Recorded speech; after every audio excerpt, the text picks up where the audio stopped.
Don Pablo Durán, ¿cómo estás? Buenas tardes. ¿Qué tal, Josep? Buenas tardes. Bueno, ¿cómo han sido estos días? Que desde el debut hasta hoy, Pues cuéntanos la experiencia. estos días han sido apasionantes, ¿no? Sobre todo de meditar y de pensar en todo ello. Y me ha pasado una cosa curiosa. Yo sigo escuchando la radio, pero ahora lo hago de otra forma. Antes me pasaba que admiraba a la persona que hablaba, el locutor. Me pareciera algo increíble, pero ahora lo envidio, ¿no? Ahora hablo yo como que ay, quiero volver. Y la verdad es que estoy muy feliz de estar aquí de nuevo, Josep. Ganas. Muchas ganas.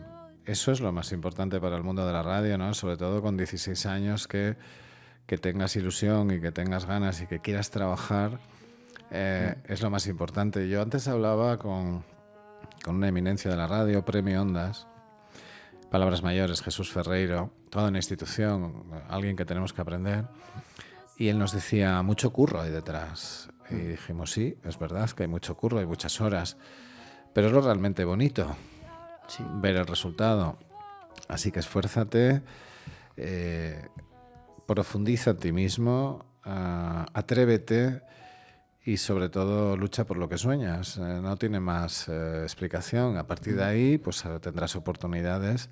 Aprovecha todo lo que puedas y no le tengas miedo a nada, ¿no? Yo te cambiaría mi experiencia por tu inexperiencia, sin IVA y con IVA también, para poder volver a empezar. ¿Te has escuchado muchas veces? Pues no, yo creo que lo he escuchado una vez que lo pusieron en mi casa para una abuela mía y no más. No sé, no he querido hacerlo. ¿Por qué? ¿Te has tenido miedo? No te sé decir, puede, no sé, miedo, vértigo. La verdad es que no lo sé, no Pues sé qué pasa. Lo primero que tiene que hacer, yo creo que un buen locutor, Pablo, es enfrentarse a sí mismo. Sí, no, es algo que tengo que enmendar. Y apuntar en un papel, pues digo mucho de qué, o hago no sé qué, o hago un gesto, o me aparto, o hablo bajo, o hablo alto. Es fundamental para poder trabajar. Sí, tomo nota. A mí me motiva, pues estoy al lado de José, de Joso, como que me pidió él que lo llamara, que era tu papá, que está aquí a la derecha y que se mantiene distante del micrófono para decir no me hagas hablar bajo ningún concepto. Yo quiero decirte, José, que te doy la enhorabuena, igual que a tu mujer Ángeles y a toda la familia de Pablo, porque a mí me fascina que un chico de 16 años, que denostamos muchísimas veces a la juventud, porque decimos que no tienen futuro, que no quieren, que viven un poco de la sopa boba, que es como pues que nos presenten a Pablo y que Pablo nos transmita esa energía. La verdad que a mí me emociona y os quiero dar la enhorabuena a toda la familia. Pablo Durán hoy nos trae algo y atentamente lo vamos a escuchar, así que coge aire y te voy a dejar.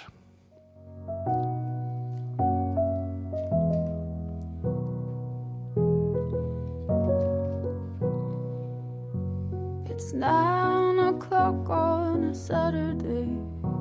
The regular crowd shovels in. Cuando quieras, Pablo. Sí, Josep, muchas gracias. Gracias lo primero por darme esta oportunidad. Bueno, pues yo os vengo a hablar sobre el Código Penal de 1995, porque tal día como hoy, pero hace 27 años, el Congreso de los Diputados aprobaba este Código Penal del que les hablo. En la Cámara Baja se requería el sí de 176 diputados y fueron 200 los que lo avalaron. 130 abstenciones por parte del Partido Popular. Pero bueno, para contextualizar, tengan en cuenta que en este momento gobernaba el Partido Socialista con Felipe González a la cabeza del Ejecutivo y que José María Aznar lideraba a un PP que tan solo un año después, en el 96, iba a ganar las elecciones.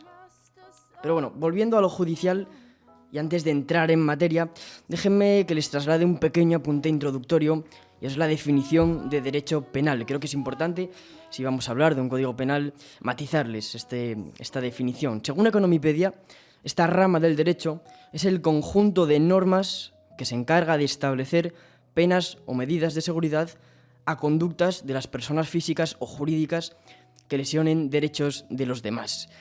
Bueno, pues con esta aclaración yo creo que ahora ya pueden saber más o menos de qué trata a rasgos generales este código penal del que les voy a hablar, un reglamento que, aunque con algunas modificaciones posteriores, está vigente. A día de hoy está vigente, por lo que a él nos atenemos todos los españoles. ¿Y cuál es la estructura de este código? Se preguntará, tal vez. el oyente. ¿Qué temas aborda?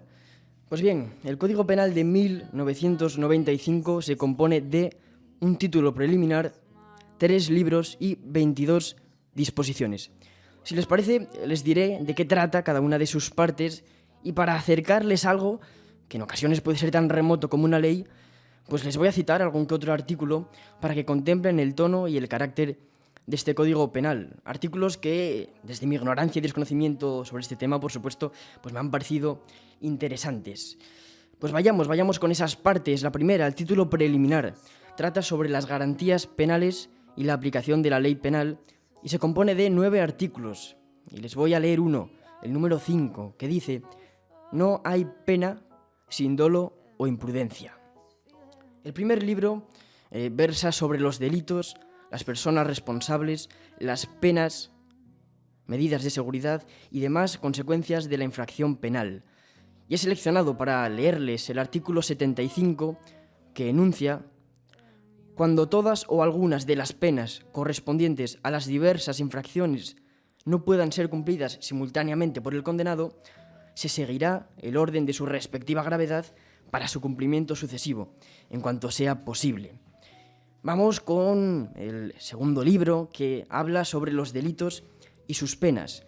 Y cito un fragmento del artículo 164, que dice: el secuestro de una persona exigiendo alguna condición para ponerla en libertad será castigado con la pena de prisión de 6 a 10 años. Y del tercer y último libro no queda nada en vigor a día de hoy, pues todos sus artículos han sido derogados, pero les leeré el primer apartado del artículo número 625, que profería: serán castigados con la pena de arresto de 1 a 6 fines de semana o multa de 1 a 20 días los que intencionadamente causaren daños cuyo importe no exceda de 50.000 pesetas. Aquí apreciamos, por ejemplo, un uso de vocabulario distinto, ¿verdad? Con esas pesetas que ya no empleamos. Bueno, pues a continuación se incluyen en el Código 22 disposiciones y acto seguido concluye la Ley Orgánica. Esta es publicada en el Boletín Oficial del Estado el 23 de noviembre de 1995 con la firma de los, por entonces, Rey y Presidente del Gobierno, don Juan Carlos y Felipe González Márquez, respectivamente. Pero este no fue el único código penal de la historia de nuestro país. Si les parece, si te parece, Josep, vamos a realizar un pequeño viaje por el tiempo para recorrer los distintos códigos penales que ha tenido España.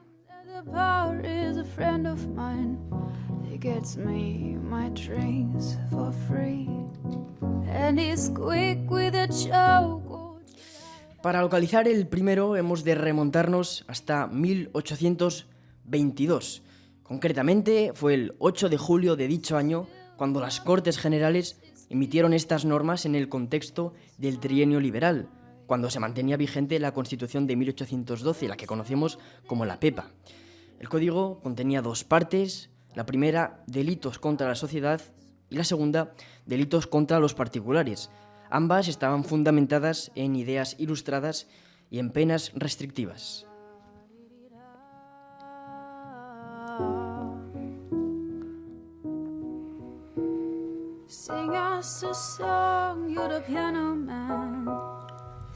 El segundo Código Penal aparece no mucho tiempo después, en 1848.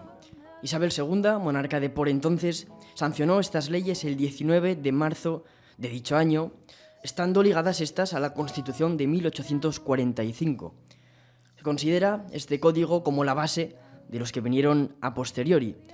Y a ver si saben dónde se publicó. Pues se publicó este Código Penal en el equivalente al Boletín Oficial del Estado que tenemos a día de hoy, que en aquella época era la Gaceta de Madrid.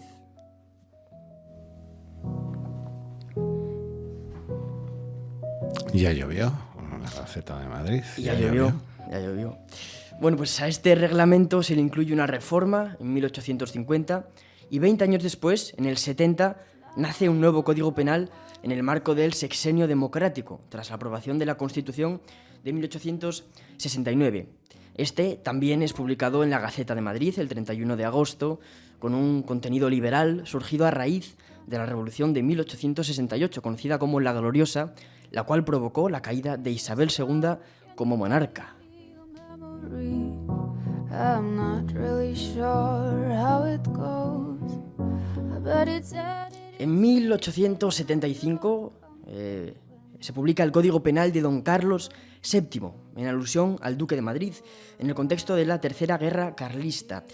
Ciertas fuentes no incluyen este código como código penal de nuestra historia, pero bueno, me ha parecido interesante incluirlo.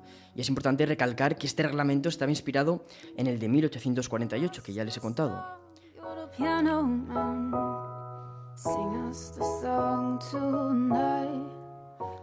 Y ya pasamos al siglo XX, concretamente al 13 de septiembre de 1928, cuando se publica en la Gaceta de Madrid de nuevo el Código Penal de Primo de Rivera durante su dictadura.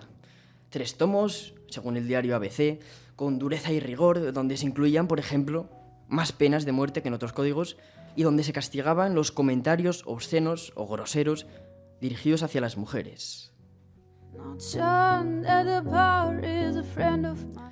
Y tan solo 4 años después, y tras la proclamación de la Segunda República en el 31, la ley del 27 de octubre de 1932 emitía un código penal vinculado al del sexenio democrático, en el que, según coinciden varias fuentes, se produjo una mayor humanización de las penas, entre otras cosas por la derogación de la pena de muerte. Run away from his face. Well, I'm sure that I could. Y llega la guerra civil, Franco toma las riendas del poder y en 1944 se aprueba un nuevo código penal. Uno de sus puntos más controvertidos en nuestra sociedad a día de hoy, uno de los que más se comenta, es la inclusión en este código de penas por adulterio, entre otros asuntos. Este reglamento sufrió reformas posteriores y llegamos ya al Código Penal de 1995, el que hoy nos ocupa y del que ya les he hablado. Este es, como tal, el último código penal de nuestra historia, pero es importante señalar que los códigos penales pueden ser reformados. Una de las modificaciones más considerables de nuestra historia reciente ocurrió en 2015, con Mariano Rajoy como presidente. Estos cambios fueron publicados en el Boletín Oficial del Estado el 31 de marzo de dicho año, correspondientes a la Ley Orgánica 1/2015. Destaca, por ejemplo, la inclusión de la prisión permanente revisable o la sustitución de las faltas por los delitos leves. Y esta es la historia, resumida, de un código penal, el de 1995, que rige a día de hoy nuestras vidas y nuestros actos y que regula nuestros comportamientos. Como les he relatado, este no fue el primer código penal de nuestra historia. Les haré un resumen de lo que les he contado. El Reglamento Liberal de 1822, basado en la PEPA, fue el pionero. A él le sucedieron el de 1848, con la regencia de Isabel II, y el de 1870 durante el Sexenio Democrático. En el 75 de ese mismo siglo tuvimos uno carlista, y el siguiente aparece ya en 1928, con Miguel Primo de Rivera y su dictadura de 7 años. En el 32, durante la Segunda República, se emite un nuevo Código Penal que contrasta con el de 1944, ya con Franco. Si lo piensan, si se paran, si se detienen y lo meditan, el derecho puede ser apasionante. Las leyes se componen a menudo de estructuras complejas y de redacciones alejadas del vocabulario cotidiano, pero tras ellas se esconde la historia de un país, los andares de la evolución de una misma comunidad. Los códigos penales son espejos de las sociedades que en su día pisaron los mismos suelos y respiraron el mismo aire y se deleitaron en los mismos paisajes que hoy contemplamos nosotros. En ellos apreciamos políticas opuestas, sí, distintas formas de vida también, pero una misma base y una misma esencia: